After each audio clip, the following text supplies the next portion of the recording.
Gorontalo diambang krisis ekologis. Membaca data, menyimak ancaman, menjaga masa depan. Provinsi Gorontalo selama ini dikenal sebagai serambi hijau Sulawesi. Tetapi kenyataan ekologis yang terungkap dalam berbagai laporan mutakhir menunjukkan bahwa kehijauan itu mulai menipis, seperti kain tua yang kehilangan seratnya satu persatu. Hutan menyusut, sungai semakin keruh, dan aktivitas tambang ilegal menghantui kawasan tangkapan air. Data yang terpublikasi dalam beberapa tahun terakhir memberi sinyal kuat bahwa daerah ini sedang berada dalam fase genting ekologis. 1. Deforestasi. Hutan yang menyusut, risiko yang menggunung. Watch Forest Indonesia atau FWI mencatat bahwa Gorontalo kini memiliki sekitar 693.795 hektar hutan alam, setara dengan 57% dari luas daratan provinsi. Namun angka itu bukan kabar baik, sebab dalam 6 tahun terakhir, 2017 sampai 2023, wilayah ini kehilangan lebih dari 35.770 hektar hutan alam. Angka ini menunjukkan dua hal. 1. Ruang hidup satwa menyempit, terutama di area yang menjadi koridor ekologi. 2. Daya dukung lingkungan terhadap manusia melemah. Kemampuan hutan menyerap air, menahan erosi, dan mengatur iklim mikro semakin berkurang. FWI bahkan menegaskan bahwa tekanan terbesar datang dari perkebunan skala besar, proyek bioenergi, dan ekspansi konsesi. Hutan Gorontalo yang dulu menjadi penyangga bencana, kini semakin sulit menjalankan tugasnya. 2. Degradasi daerah aliran sungai atau DAS, air yang dulu jernih, kini mudah keruh. Dalam beberapa tahun terakhir, berbagai laporan menyebut bahwa kualitas air permukaan di sejumlah DAS di Gorontalo mulai menurun. Analisis KLHS RT/RW Provinsi Gorontalo menempatkan penurunan kualitas air sebagai isu prioritas, terutama akibat alih fungsi lahan, sedimentasi, dan aktivitas ekstraktif. Air sungai yang keruh bukan hanya tanda hilangnya vegetasi penyangga, tetapi juga indikator bahwa sistem alam sedang kehilangan kemampuan menyaring dirinya sendiri. 3. Tambang emas tanpa izin atau PETI, ancaman senyap di hulu. Banyak penelitian akademik dalam 5 tahun terakhir menyoroti aktivitas tambang emas rakyat di berbagai titik Gorontalo. Studi menunjukkan peningkatan kadar merkuri atau Hg pada tanah dan tailing di area penambangan.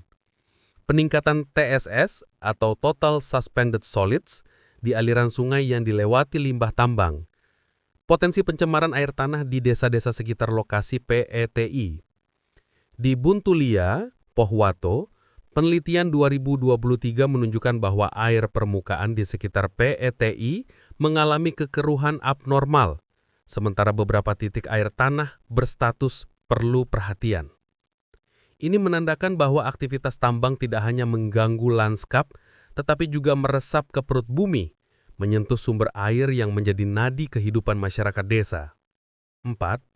PDAM dan sumber air. Ketika hulu terkoyak, hilir menjerit. Dokumen perencanaan daerah menunjukkan kekhawatiran mengenai ancaman terhadap sumber air baku akibat aktivitas ekstraktif. Dalam sejumlah laporan lapangan, alat berat mulai menyentuh kawasan sensitif seperti bak penampung air bersih yang melayani ribuan rumah tangga. Jika hulu rusak, PDAM akan mengalami kekeruhan air meningkat, jadi biaya pengolahan naik, sedimentasi tinggi, pipa, bak, dan instalasi cepat rusak. Risiko kontaminasi logam berat mengancam kesehatan publik. Dari sisi ilmiah, ini adalah kerusakan berjenjang. Gangguan kecil di hulu bisa menjadi bencana sosial di hilir. 5. Ancaman terhadap ketahanan pangan dan ekonomi rakyat. Deforestasi dan pencemaran air berdampak langsung pada A. Pertanian.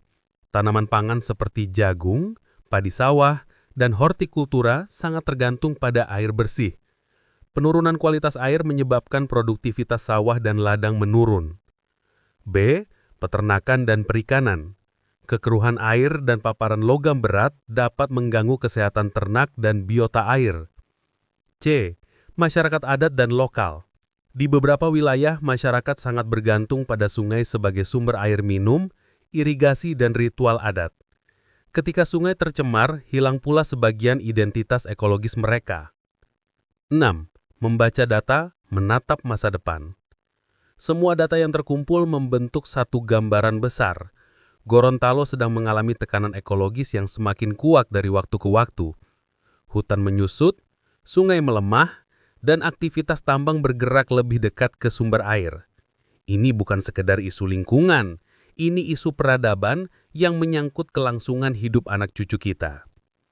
Jika dibiarkan, maka krisis air bersih, peningkatan bencana ekologis, merosotnya kualitas kesehatan masyarakat, dan hilangnya ruang hidup ekologis akan menjadi kenyataan pahit di provinsi yang dahulu terkenal hijau ini. 7. Harapan. Membangun gerakan dari hulu ke hilir. Meski demikian, belum terlambat. Upaya yang dapat dilakukan: 1. Moratorium PETI di wilayah das dan bak penampungan air bersih. 2. Rehabilitasi hutan kritis dan reboisasi berbasis das. 3. Monitoring kualitas air secara berkala oleh PDAM, DLH, dan komunitas warga. 4. Mengembangkan ekonomi alternatif di desa sekitar tambang agar tidak bergantung pada PETI. 5. Keterlibatan masyarakat adat dan tokoh agama untuk memperkuat kesadaran ekologis. 6. Penguatan hukum dan penegakan aturan secara tegas, bukan simbolis. Penutup. Air adalah takdir kita. Hutan adalah nafas kita. Gorontalo bukan sekedar peta administratif. Ia adalah rumah ekologis yang memelihara generasi demi generasi. Bila hutan terus hilang dan sungai semakin keruh, maka kita sesungguhnya sedang merusak cermin masa depan kita sendiri. Sebuah pepatah lama mengatakan, "Jika engkau ingin melihat wajah masa depan, lihatlah hulu sungai hari ini."